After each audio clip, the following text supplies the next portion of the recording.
Dan Karcher back here on Sky Sox Warmup, and today part two of my conversation with Sky Sox pitching coach Fred Dabney.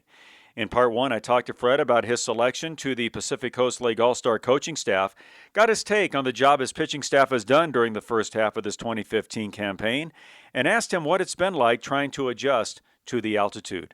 In part two today, we get into a few specific pitchers that started the year on Fred's staff, including Taylor Youngman, who's been doing an outstanding job with the big league team in Milwaukee.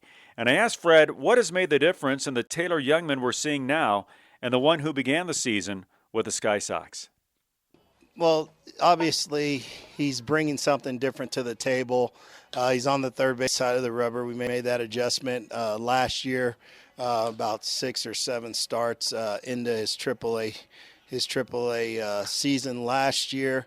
And, and he got more consistent with that, was able to command it better. And the deception that he brings to the table, because he does throw across his body, but he's able to get through it out front. And most guys that throw across their bodies at times don't get through the baseball and the ball doesn't track the mitt. Well, Taylor's an exception to the rule because he can do that, and he's shown that he has the ability to do that. He's a big, strong, lanky guy. And, those big league hitters, they don't see too many guys throwing from the third base side and across their body and still can get the ball to the far side of the plate like he does. Tyler Cravey, a guy who was Taylor's roommate on the road, I guess, this year, also has been a pleasant addition to the Brewers pitching staff right now as he's making his way up very rapidly after getting, as he called himself, a late bloomer. He's an all-star here in the Pacific Coast League. He's done well in the big leagues. Talk about his evolution as a pitcher.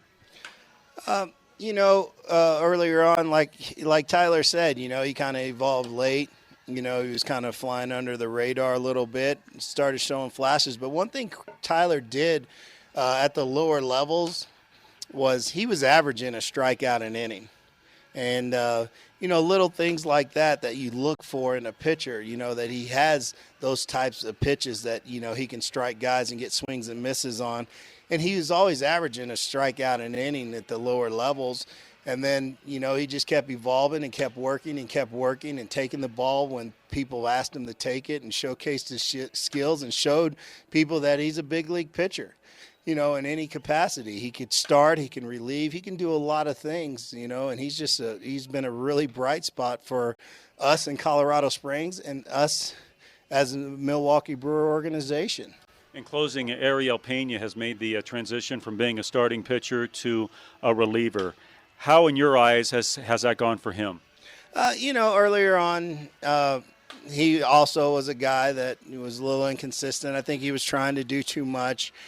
And at times, the mental part of the game, guys want to get to the big leagues, and, sometimes they put a little added pressure on themselves that they don't have to. They just need to go out there and be themselves and let things happen and trust their abilities and their stuff and not try to do too much, because at times when you try to do too much, you tend to overthrow. That's when the lack of command starts to come in, the deception on pitches because you're pulling off pitches because you're trying to be too aggressive. His last 4 outings have been really good. He's been a little bit more consistent in the zone. He shows, he has a plus slider. It's a swing and miss pitch. Even at the big league level, it's a swing and miss slider. He's just got to get more consistent as far as commanding it, and he shows flashes of that. He's thrown some really good pitches, and he's just got to be able to do my biggest thing is get these guys to do the things they do well more consistently. And not worry about some of the things that they can't do, but focus on the things that they can do and get them to do it more consistently. Would you characterize this year as being your most challenging as a pitching coach or not? It's up there in the, I would say it's got to be in the top 3 years that I've had. It's always been a challenge. But one thing that I try to have these guys focus on, that it's developing, and if you got to develop a third pitch or you got to hold runner, on base. You know, you got a runner on first and you're a little slow to the plate and you have to work on that. You know, you're constantly working on things and having guys ready when they need somebody. I take pride in that. I try to get these pitchers to understand, don't worry about the numbers. Just when they need somebody, that we have somebody. I have 2 or 3 guys that, hey, you can take this guy, this guy, this guy, this guy.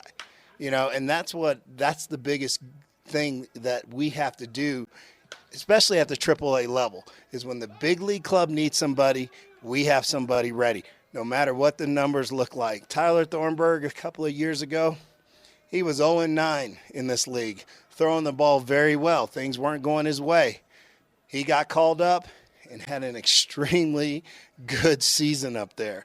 So, you know, it's sometimes, you know, you give away, you know, a little bit of numbers at times to develop, and the organization knows that. They know what our goal is here, is to develop players, have people ready, and create value for this organization, whether it's to help our big league club out or whether it's to help our big league club out in a trade to create value for this organization. And I take pride in that, you know, and I take that very seriously to make sure that I'm doing everything I can to have people ready when they need them.